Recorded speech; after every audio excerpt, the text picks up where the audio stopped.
Bonjour, bienvenue, je suis Audrey Vuettaz et vous écoutez Trait d'Union.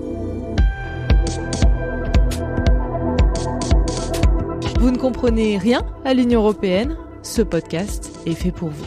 N'hésitez pas à vous abonner pour être prévenu à chaque nouvelle sortie. Une fois n'est pas coutume, je vais commencer cet épisode par une interview de Florian Philippot, le président des Patriotes et ancien bras droit de Marine Le Pen. Pourquoi vous dites que c'est l'Europe qui impose cette réforme de retraite ? Vous avez des documents européens. C'est écrit en toutes lettres. Commission européenne, les plans pour la reprise et la résilience sont évalués par la Commission en cohérence avec les recommandations par pays, etc. Et dans les recommandations de l'Union européenne, vous avez la réforme.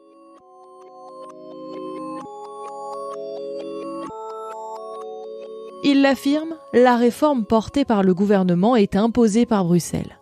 Et il n'est pas le seul. Une petite musique s'installe depuis plusieurs semaines chez les opposants à l'allongement de l'âge de départ en retraite, mais aussi chez ses défenseurs. La réforme des retraites est faite à la demande de l'Union européenne. Dans cet épisode, on va tout simplement se demander si cette affirmation est vraie.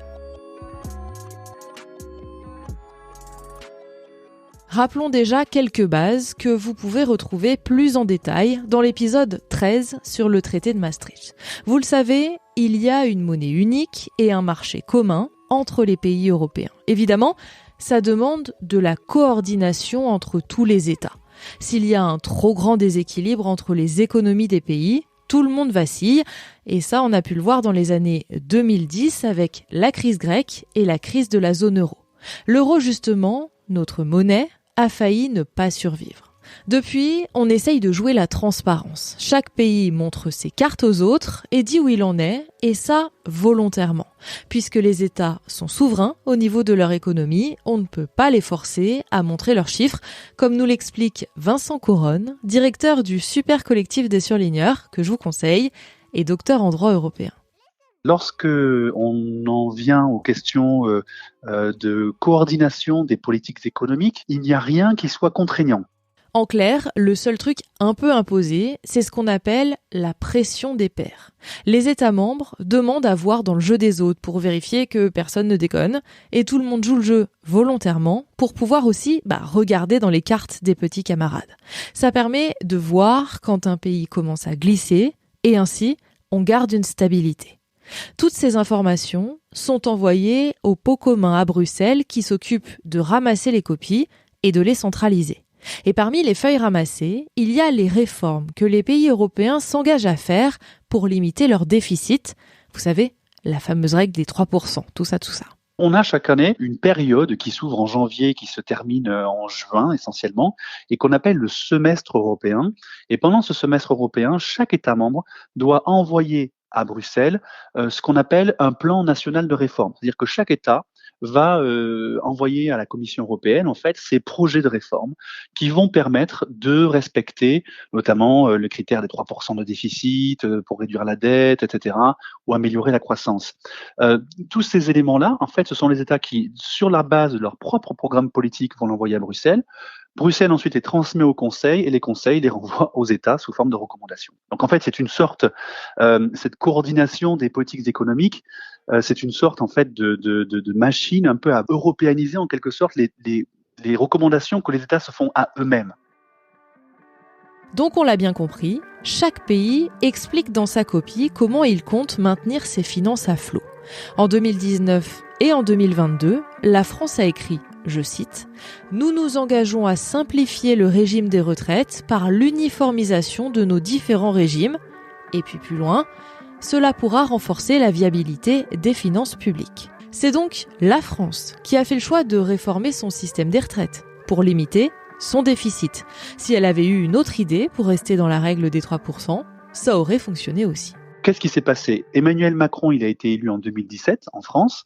Pendant sa campagne, il avait dit qu'il réformerait les régimes de retraite en fusionnant les régimes spéciaux. Une fois devenu président de la République, il a transmis cette proposition de recommandation à Bruxelles. À ce moment-là, on commence à comprendre que le côté imposé par Bruxelles prend un peu l'eau.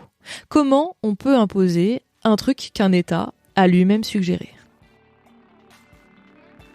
En fait, cette rumeur part d'un énorme problème de méthode et de communication.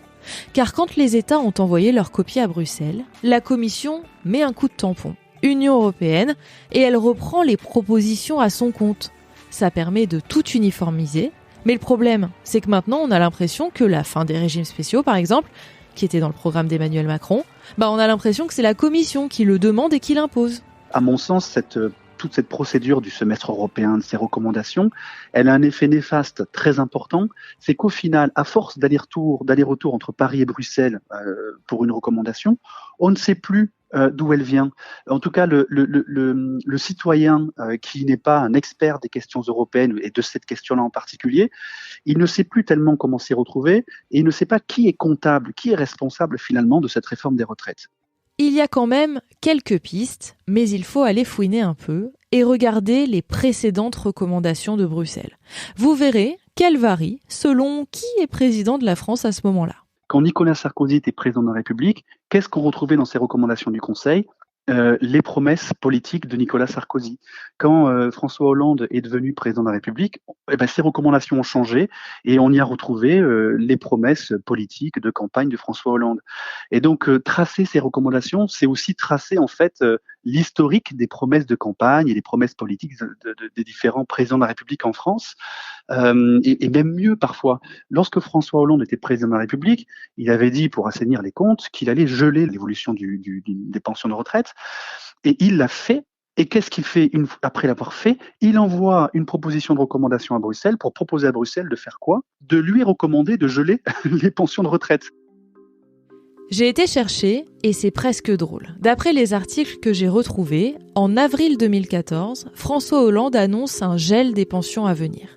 Et le 16 juin 2014, quelques mois plus tard, sur le site du Conseil, Bruxelles lui recommande de geler les pensions. Ah ouais, ça aide bien, hein. Je vous mettrai le lien vers les sources dans la description pour que vous puissiez aller constater par vous-même. On a donc compris que les recommandations de Bruxelles étaient largement soufflées par les États membres.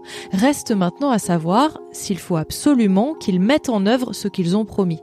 En clair, si Emmanuel Macron a promis une réforme des retraites à Bruxelles, est-ce qu'il est obligé de la faire ? Spoiler alerte, et non. Les solutions que les États proposent et qui leur reviennent sous forme de recommandations ne restent que des recommandations. Elles ne sont pas contraignantes. Les traités européens, notamment, précisent bien que tout ce que l'Union européenne peut recommander aux États, ça n'est pas contraignant. Et donc, tout ce que l'Union européenne recommande à la France n'a rien d'obligatoire. Et c'est ce qui permet à tout un tas de pays de recevoir des recommandations de la part de l'Union et de ne pas les suivre. Tout simplement parce qu'ils ont changé entre-temps de majorité politique ou alors qu'à cause d'événements nationaux, ils décident finalement de ne pas mettre en œuvre telle ou telle réforme. C'est ce qu'a fait le Portugal, c'est ce qu'a fait l'Espagne, c'est ce qu'a fait la France à plusieurs reprises. Voilà, ça fait depuis 2019 que la France dit on va fusionner les régimes spéciaux. On est en 2023, c'est toujours pas fait. C'est pas pour autant que la France a eu une amende de la part de la Commission européenne. Il y a un cas où l'Union peut taper du poing sur la table, et encore, on est un peu à l'école des fans.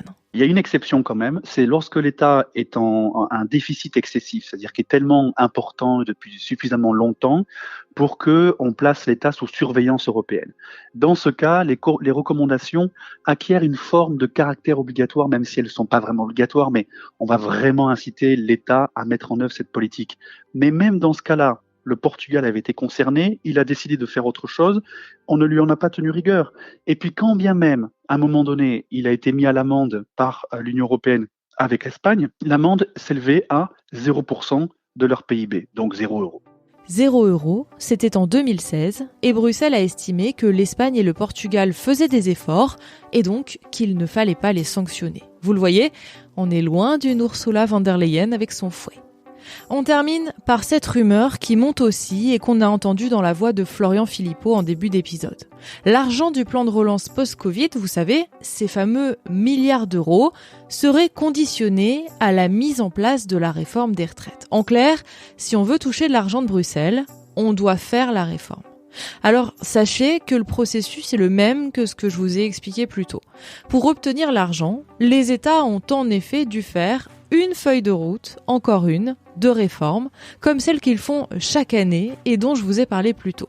Ces fameuses auto-recommandations reprises par Bruxelles.